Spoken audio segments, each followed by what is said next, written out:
Welcome to another episode of Sunday Spiritual Spiel. I am your host, woman. I am a mom. I'm a poet. I'm also an event coordinator and a creative director, amongst other things. Um, so this is technically the third episode.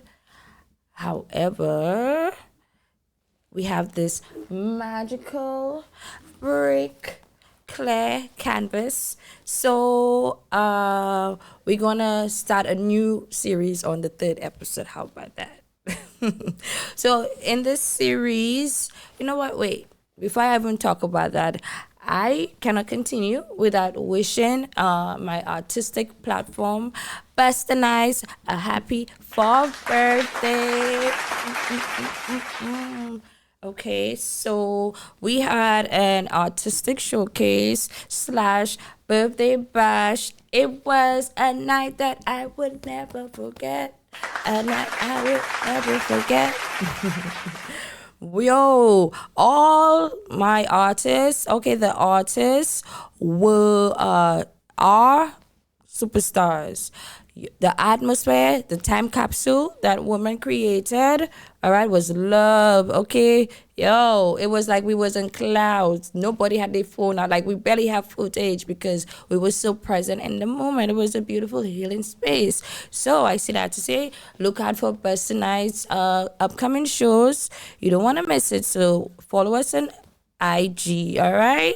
It's a very secret space. Now, moving on to the show. So, we have a series, right? Now, I'm also a storyteller, so you gotta follow along, right? We're gonna go on a little whoop de whoop whoop whoop, but we're gonna tie it all together at the end, all right? And I'm gonna spit a nice, cute little poem for y'all to close us off. So, on today's episode, I want to first like just dive in and go deep.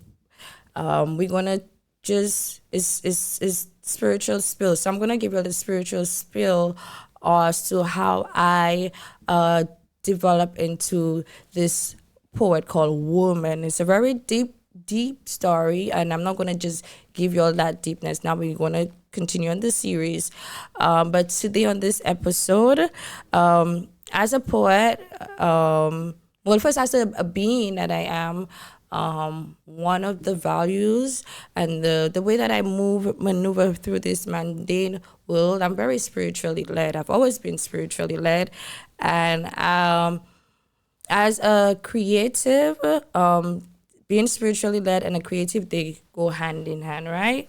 So on this journey into a poet, a woman, one of the things that I learned is that you have to know thyself in different relationships, right? I learned who I was as a mother. I learned who I was as a friend through my first best friend. So I'm learning who I am as a poet. And one of the things that I realized as a poet, woman, is that I really enjoy deepening my understanding with words. For instance, like previously I was stuck on the word duality. I mean, it comes back up because it's ever evolving, right? And now I'm stuck on the word of spectrum. And, looking up the word spectrum is like two different opposite poles. And with the spectrum, they have range in the spectrum, right? And in terms of the range, a range can be small, a range can be big. And as a poet, or in all my different relationships, knowing thyself and always continuously improving and redefining thyself, I think it's important to kind of close the gap on spectrum, because sometimes it diddle daddle, it can lead to confusion. And redefining yourself, you get to know how your tolerance level to certain things, the more you working yourself through adulthood, and your boundaries, and you love how you love yourself, how you receive love. It's a whole ordeal, it's a whole program, a whole system, but there's levels to this, right? And if you understand the foundation, it's easier to climb up each ladder. All right, so going back to spectrum and redefining myself as a poet woman. And that all ties to that's why I love Buster Nights, because the platform Buster Nights allowed me to grow as a poet. We grew together, Buster Nights and Woman, redefining as we went along. So the spectrum that we're gonna discuss today is just the three that we're gonna break it down. But the first one today is your mental, your mental. When I became, the people often become poets to escape or to express themselves, and mine wasn't really to escape it. In a sense, yes, but it happened. So 4 years ago was during 2020. So it was a twilight zone for me, and I just needed to create a space where I can just take away from fear and really go with the present emotion, like what it is to feel joy, what is to dance, what it is to experience hurt, like just real emotions without just being bombarded with fear. So it was like getting back in tune with reality, because the world was a twilight zone. So 2020, I started, and I realized that it carried me along through darker periods of time. It was like a safety net for me to ride. Or if I got really upset, and I'm trying to develop and grow as a spiritual woman. Yes, yes, I'm a gangster, yeah, but I choose righteousness and love, and justice. I don't never want to get to the justice part, but that's for a different story. But yeah, so I want to always choose righteousness. I always want to be in the position where it's progressive. It's progressive. So I use, when I have an emotion that isn't progressive, I transmute that emotion because it's tied to energy, and we know energy can be transmuted. So, for example, if I got really upset with somebody and I wanted to, like, deal with it in a way that's not conducive to righteousness, I'll go right. I'll go right, right, and it would come out something beautiful, something that is not the exact emotion, but it's something that could help with the emotion. So I call that space a time where I give myself mental hugs, and it's an interest. It was like people say an aha moment. So this poem that I'm about to spill today is called Mental Hugs, and it helped me to when I give myself mental hugs and I do my poetry, it helps me really introspect in a level that provides clarity